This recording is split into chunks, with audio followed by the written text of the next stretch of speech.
Rolling. How you doing? You're watching Hurley.com. We're here in Madison, Wisconsin on the social detour with the main man, Chuck Ragan. How are you? Good, mate, good. Chuck, first question for you. Shoot.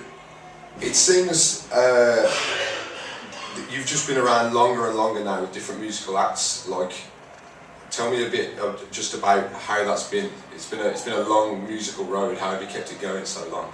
Oh man, I love it. I have a passion for it. It's something that I feel like I, not only want to do, not only love to do, but just something that I have to do. I need to do it. That's what songwriting is to me. I really enjoy creating songs. I really enjoy, expressing myself. But there's a part to it where it's just, it's a form of therapy for me. So to me, when I take a step aside and look at my life in another perspective and take whatever positive or negative things that are boiling up, inside, I either, I gotta release it one way or the other. I gotta, open that valve. And for me, years ago, it came out in song, and I just kept feeling more and more drawn to expressing in that way. So songwriting and playing music to me, aside from it being a career and just my livelihood, to me it's just another way to hack life and take that next step forward. Did you think how old were you when you first started playing in bands? I think I was in my first band at 12 years old or so. And how old were you when, everybody knows you primarily from Hot Water music? How old were you when Hot Water started? Oh, maybe 19, 20, 21. So like that. At that point, did you see it coming this far? Did you see it being that kind of, like you say, something that you can't stop doing, that your life is devoted to? Like, did you see that? It was definitely something, because well before Hot Water music, I went through all kinds of, I was a little shit when growing up, just rebelled hard against my folks, and, I was kind of, just an outcast, so to speak, little bastard to my parents for a long time, and anyhow, long story short, I got put into this type of program for troubled kids, troubled youth. I ran away a lot. I battled against my folks for years, and in the time being in this program, which is kind of like juvie, but not as hard as juvie, I learned a lot of ways to get things off my chest. We were required to write journals, and we were required to keep diaries that were called MIs, which stood for moral inventories. Mm-hmm. So the whole idea was to sit down and just spill your guts on a sheet of paper, and over the years, that's when it kind of, and then when I got out of the program, I went back to music and then kind of molded the two together. I enjoyed playing music. It felt good just to give it your all. But then I took all the lessons that I learned in this program when everything was stripped from me to rebuild myself. Kind of took that and music and put them together. So that was an early age, I guess, 14, 15. Yeah. Is it fair to say that you come from that kind of that Florida sort of Gainesville kind of scene, very sort of DIY kind of scene, right? Is it fair to say that those kind of punk ethics and those DIY ethics really kind of channeled and kept you on the straight and narrow and gave you something to grasp onto, and like the playing music has kept you sure. On track? Yeah, for sure. But in a lot of ways. But I can't say that everything that my parents raised me and the values and the morals that my parents, even though a lot of their beliefs I rebelled against, and but I think there were certain things, just morals and ethics that I was raised with that have stuck with me, beyond, or before I ever found skateboarding and punk rock and, the scene or what have you, But definitely when I found, found a bunch of guys who, played that type of music, and then, a lot of us from the Sarasota Braid, a few of us migrated up to Gainesville, and we found this whole scene in this community of, musicians and artists and activists and people who were just always, forward thinking and very, for the most part, very, very open-minded to,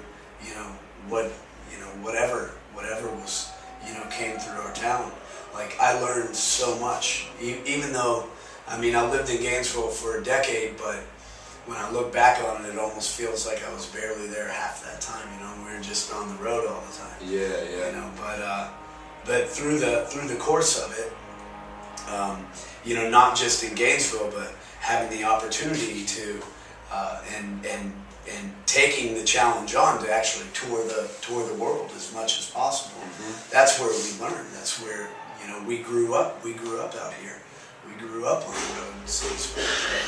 Just kind of making a lot of mistakes and trying to learn as much from other people's mistakes, and at the same time being invited into all these communities and amazing, scenes and circles that years later have become just lifelong friendships and just another form of family for us. Yeah. So, how much are you on the road each year, on average? It's hard to say, because it goes up and down. This year I'll probably do close to 180 gigs, and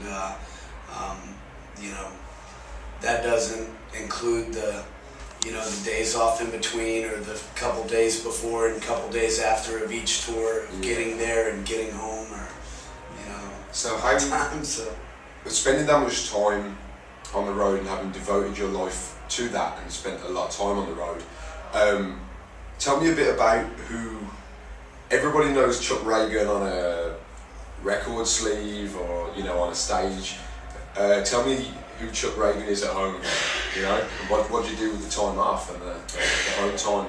Yeah, I just love nothing more than just spending the time that I do have with my wife, and we've got a beautiful dog and no children yet, but look forward to kids down the road one of these days. But we have when we're not, the past 4 or 5 years, I go home, we take a little bit of time to ourselves, but then it seems like we're right back into preparing for the next run. We're constantly organizing the revival tour. We run a small record label, that I mostly put out my own stuff or revival tour compilations. Aside from that, I just try to get out into the woods and on the water as much as possible. On the water? Yeah. Surfing? I used to surf a lot when we were down in Southern California, but fishing, that's, I'm not a religious man, so per se, but if I were to have a religion, it'd probably be fishing, or just being on the water, But yeah, at home we live in a beautiful little town, quiet town. In the winter, we try to get out and go snowboarding. We stay a lot more active than I am out on the road. But it's weird. I feel like I live two completely different lives, which it is. It really is completely different. When I'm at home, I'm an early riser. Extremely early riser, like 4:30, 5 a.m., every morning, and that's kind of that magic time to me where I'm either writing, or I'm getting work done, or just relaxing, meditating, doing some yoga, if I can motivate myself enough to, and then I'm in bed at like, I'm asleep by 8:30, and then I get out on the road and it's the complete opposite. Yeah.